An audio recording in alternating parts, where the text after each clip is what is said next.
Kota coaching, ऋषि जमदग्नि, भगवान परशुराम और चंबल नदी का आपस में गहरा संबंध है।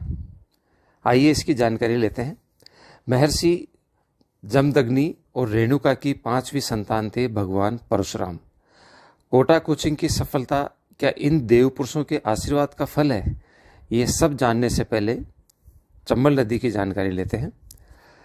चंबल नदी के विभिन्न प्राचीन नाम हैं। इसे कामधेनु, बारहमासी, सदा नीरा, चर्मणवती, चर्मवती, धर्मावती, राजा रंतिदेव की कीर्ति तथा महाभारत में पूर्णा नाम से जाना जाता था। इसे श्रापित नदी भी कहा गया है।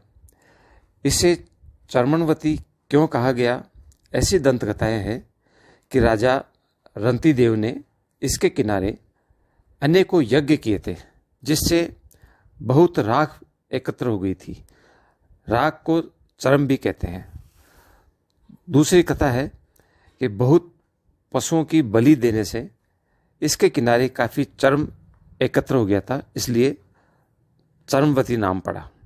किंतु यह सत्य है कि चंबल एक अध्यारोपित नदी है, सुपर इम्पोज्ड रिवर है।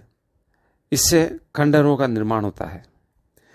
इसकी सहायक नदियाँ काली सिंध, पार्वती, क्षिप्रा, कुनो, क्वारी, कुंद, मेज, बनास और बामनी नदी है।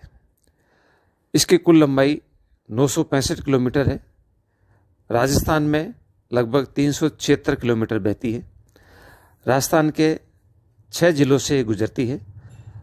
चौरासीगढ़ चित्तौड़ जिले से इसका राजस्थान में प्रवेश होता है।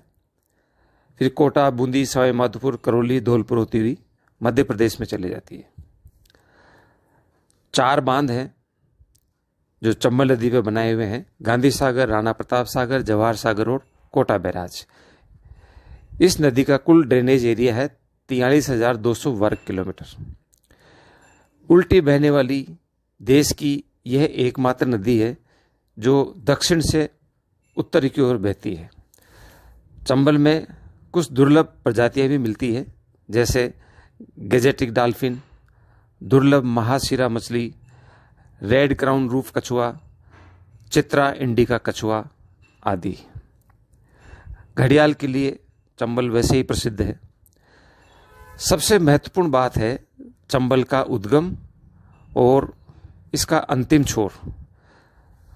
विंध्याचल पर्वत श्रृंखला की सबसे ऊंची पहाड़ी के वांगचू पॉइंट, जो मध्य प्रदेश के इंदौर जिले की महू तहसील में मुख्यालय से 28 किलोमीटर दूर जनापाव पहाड़ी क्षेत्र में स्थित है। वहाँ के ब्रह्मकुंड से अन्य 6 नदियों के साथ निकलती है चंबल नदी। जनापाव यह उन सप्त ऋषियों में से एक ऋषि जमदग्नि की तपोभूमि रही है, जिन्हें भगवान शिव ने योग की शिक्षा दी थी, और इन्हीं 7 ऋषियों ने योग को पूरे विश्व में फैलाया था। जमदग्नि के पुत्र भगवान परशुराम ने इस क्षेत्र में औषधीय पौधे लगाए थे। जनापाव में परशुराम जी का मंदिर भी है। महर्षि जमदग्नि की तपस्थली और भगवान परशुराम की जन्मस्थली से चंबल का उद्भव हुआ है, इसलिए इस पवित्र जल का प्रभाव कोटा कोचिंग पर देखा जा सकता है। गुरु व शिष्य की मेहनत और देव कृपा की त्रिवेणी छात्रों का भविष्य बना रही है। चंबल का पानी किसानों के लिए भी वरदान साबित हो रहा है। मंदसौर के कवला गांव में यह समुद्र जैसी नजर आती है, अतः मिनी गोवा कहा जाता है। यह यूपी के इटावा जिले के बिठोली गांव में अन्य 4 नदियों के साथ यमुना में मिल जाती है। इस पवित्र स्थान को पचनद कहा जाता है। जानकारी पसंद आने पर चैनल को सब्सक्राइब करें और लाइक ज़रूर करें। धन्यवाद।